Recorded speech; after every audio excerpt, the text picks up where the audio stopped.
What is happening, guys? Fallen from OTB here, coming at you in this mid-hot summer July video. Clan is rocking and rolling here. CWL just ended, and we are moving onward here with further wars. Looking really good right now. We are trying to push that 900 win victory on the war log here, and we're going to dive into some nice attacks here that had happened. I'm really looking forward to. I've been watching some other streamers and video makers as of late. People like Lexnos Gaming, who, in my opinion, just have such cool videos that I would love the opportunity to try and do some more live coverage. I don't know how I'm going to do this. It's going to be tough to coordinate. It's going to take a lot of extra additional time. But I do like the unknowing. I like to watch an attack unfold right in front of us and put it on YouTube, whether it's great or terrible. Anyways, we're going to dive into this war, and we'll keep doing it our way here so far until we confirm a new style of a video that I can make. I'd love to even make that transition entirely. But anyways, we will get started. We're going to dive in with Neo. Neo here knows exactly what he's doing. He's been really rocking the Super Bowlers now for quite some time. Really on top of everything here. He's a phenomenal attacker, and we are seeing one of the best attacks right now is Super Bowler, hands down. Any type of base where you're looking at clusters of defenses, which is 70% of the bases that we see right now.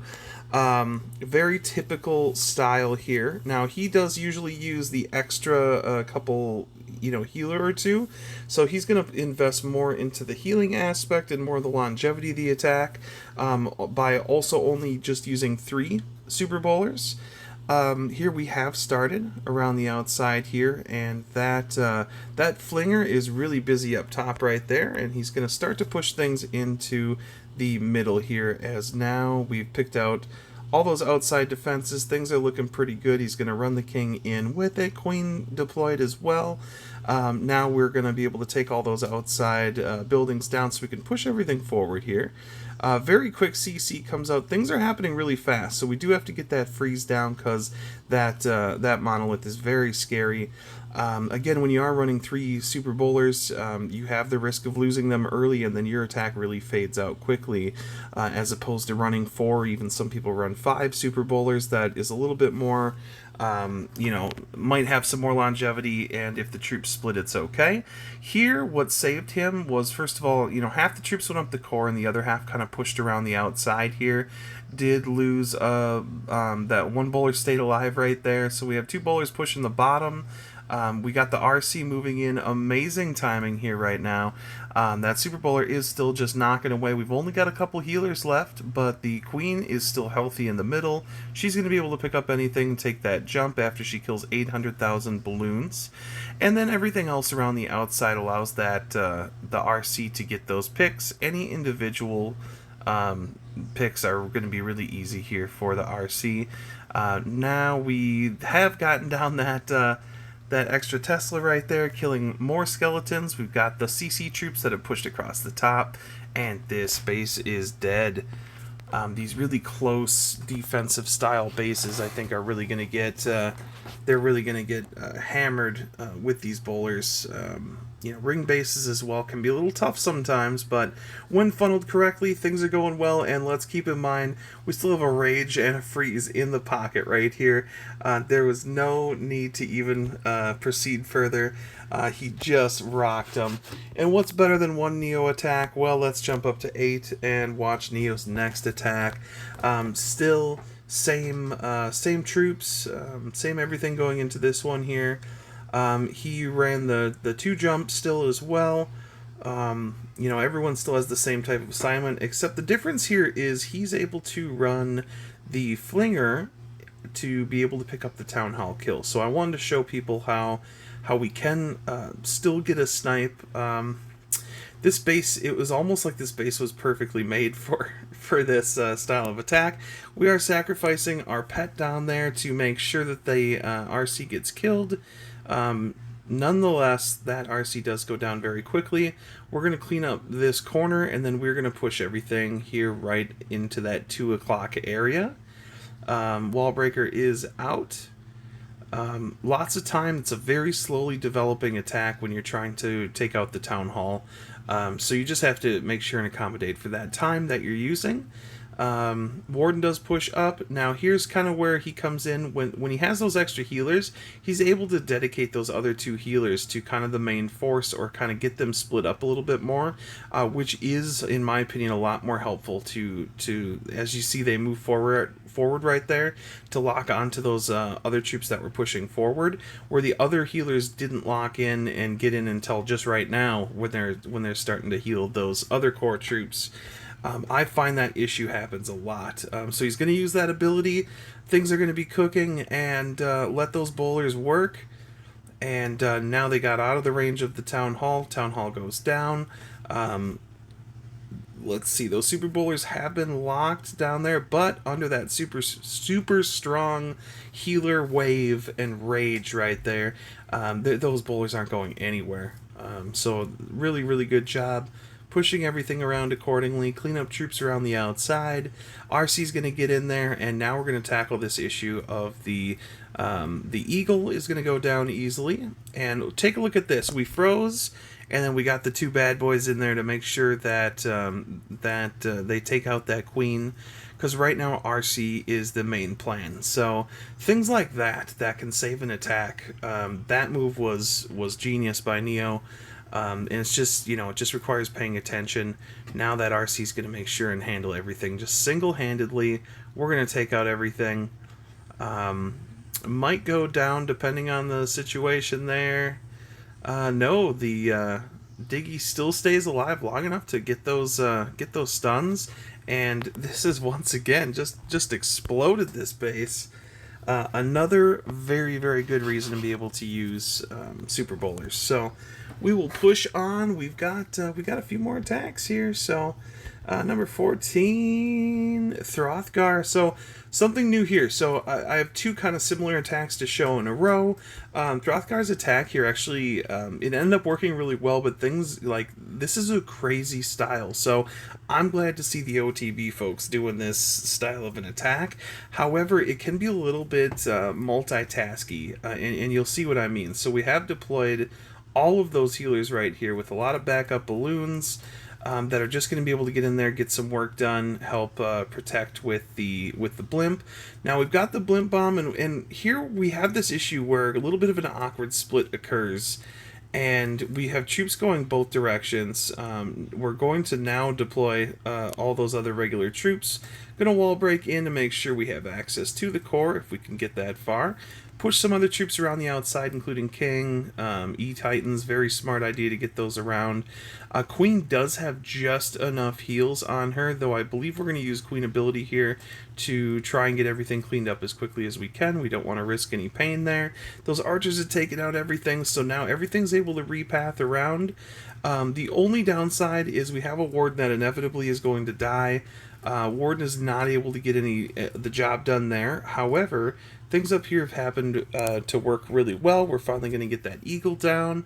RC is deployed, going to help and assist with that queen. Queen's going to get in, try and take out the multi, and those other the E-Titans are just a non-stop force that are coming around the outside. It's really tough to deal with them, and they're just going to keep walking. So we have a Headhunter that's able to pick off the enemy queen.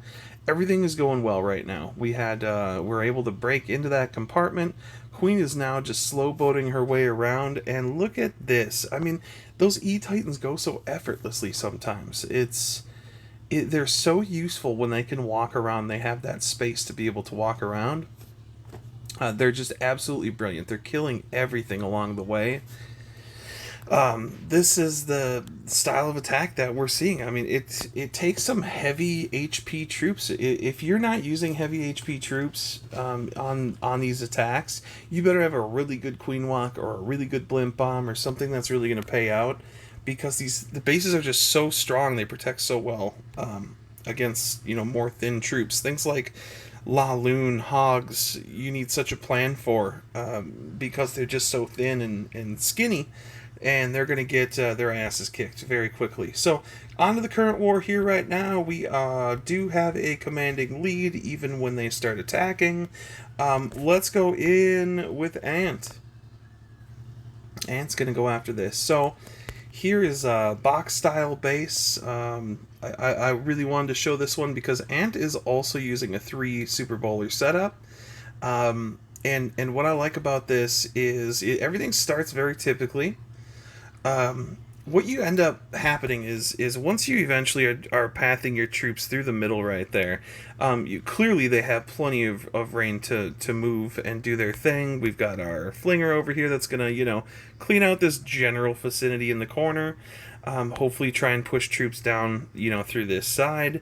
Things are starting to get a little chaotic here for the warden, but once you are starting to push these troops through here, it's tough because when you get to this final area, you still have 50% of the base to hit. So it's really important to let the Super Bowlers do what they got to do, and it's also extremely important to have a really good plan for your your CC troops and things that might be pushing around the outside, and then your RC as well. So Warden getting extremely low here right now. We want Warden to stay alive. However, it's okay if it doesn't happen because this is a really good compartment to pop the ability on, which that does happen. I think right here. Yes, beautiful. So we did kind of have, we soaked up all those traps. Those single target infernos are cooking away. We got a lot of individual single troops here, a lot of damage on the field. So that was nice to be able to mitigate that damage with that nice long warden ability. Here, as we're talking about, we're looking at that 50% area right now, and it just seems like so much more of the base has been killed. But here, as we see the hogs went down, we have that RC following up behind. So this is really smart to get that single inferno taken care of. Hide behind those hogs, let the hogs do their work, and get in there behind them, and then just kind of do that U style around the whole base then. So we have that whole untouched side. However, still got a couple bowlers alive. We got the E-Titan that's still banging away. Queen with her ability, a couple backup loons for cleanup's sake. We're going to put those on that Tesla. And I mean, just enough troops to still make this happen. Those hogs are still overflowing into the next compartment. Those hogs did a really good job. Usually they tend to die so quickly, but when being supported by the RC, they are doing a phenomenal job at getting this base taken care of. And there's Ant with a very commanding hit right here. There's just really wasn't a chance. Let's keep going. So I have 3 attacks, and I got stuff to do, so... Paratrooper, we're trying to get through this here real quick. Now this base looks like this is like a package of sardines that are ready to just get cooked. These sardines are when you're coming in with a blimp bomb, I mean, really you want to just start to tally up how much percentage you're going to get from something like this. So once again, we have this air style attack. This is the first air attack we've shown on this video. Air is still very useful against the puffer. A little bit of a late ability because those troops really weren't in big trouble. The trouble starts when you get to that the monolith and things like that. Pushing those heroes around the other outside RC in there to take care of a couple very important defenses. And then we've got that blimp bomb that lands, and that will be taking care of anything that we don't want to travel. We don't want to go further with those air troops. We want to keep them kind of centralized and just moving and chugging along. And sure enough, they have done an awesome job getting everything collected. Now this base is in ruin already. Just this final little corner with a king defending, but when you got a bunch of air troops, what's a king gonna do then, right? We got that freeze that who knows if that'll even be used. We're speeding up. Those dragons have done a really good job annihilating everything, and sure enough, we see results for that. Dragons are still good, depending on where you'd like to use them. So down to number 10. Oh, look, it's me. I haven't been doing that great lately. Not the best base here either. However, there hasn't been a La Lune vid yet, so I tend to show my La Lune hits. It almost seems like I know what I'm doing, but I literally have no clue. So here we wanted to hurry up and get those super loons in there. I should have waited because my my blimp got just torched on. That's been really rough for me. So we did make it as far as we needed to go. I may have lost a couple archers here, but we're still able to get to that, probably that 23%. We've killed all those very high-end troops that needed, or defenses that needed to die. That is a huge value here once that town hall goes down.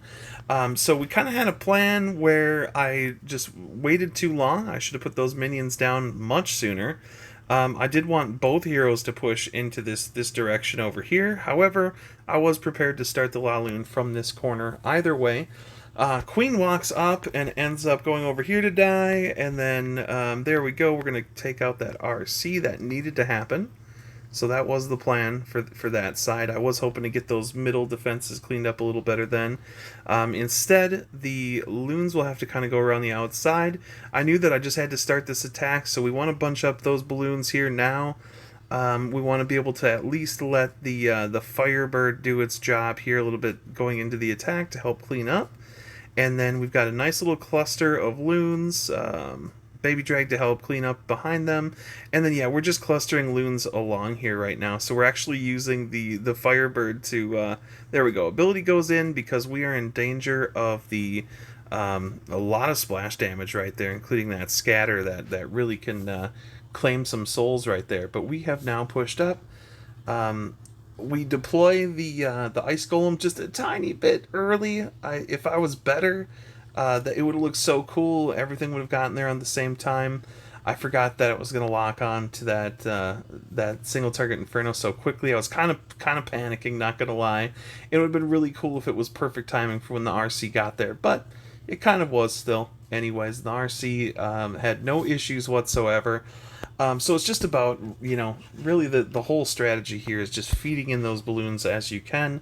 You're having your primary force go in. You're coming in at the toughest defense first, and you're hoping that the other side scatter does not exist. You want that. Any single target, or any multi-fernos, you want those down so you can get in there and do your work.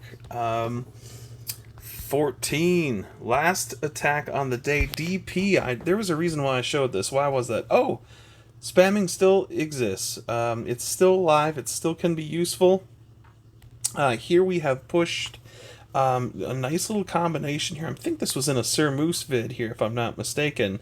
Really cool attack. These are some of the best troops that you can offer these days. And it's just so simple. It's simple, but you still have to navigate your way around the base, and you still need to be efficient about it. And get your angles in correctly, and but essentially you get a nice little core pushing through the middle, and then really you get a couple Yetis on the outside with led by those E-Titans, and life is really good there. Again, those I love the E-Titan Super Whiz combo. I think that is super cool.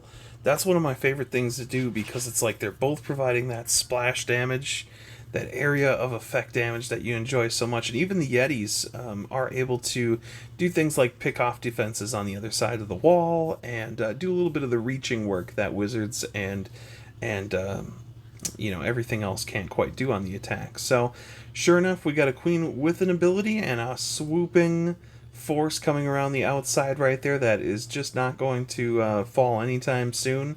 And yeah, sure enough, this is going to be a pretty easy hit for DP on a base that I would say that base is not easy. I wouldn't admit that base is easy at all. So we have done a phenomenal job here with this war. Once we're coming to a close here with this war, we'll be one win away from our big 900 victory clan war, what do you want to call it, history. So really good job to everyone. Super excited to get the 900 wins. It's going to look nice. It's going to look real good in there. Anyways, for now, again, I'm gonna try and do some more videos in the future. I want to do some live videos. I think I've reached the point of like that's more exciting to me than going over what we know is going to be a triple. You know, this is about learning on these bases that do get killed, but at this point, I think it's like it's more fun to have that like heat of the moment live, commentary. Again, checking out videos like Lex Knows Gaming is one of the best out there. I think for doing like professional level commentary with the pros. So you can't beat that. Pros on all edges or all corners there. But anyways, guys. Hope everyone has a great rest of their week. This is Fallen from OTB, signing off.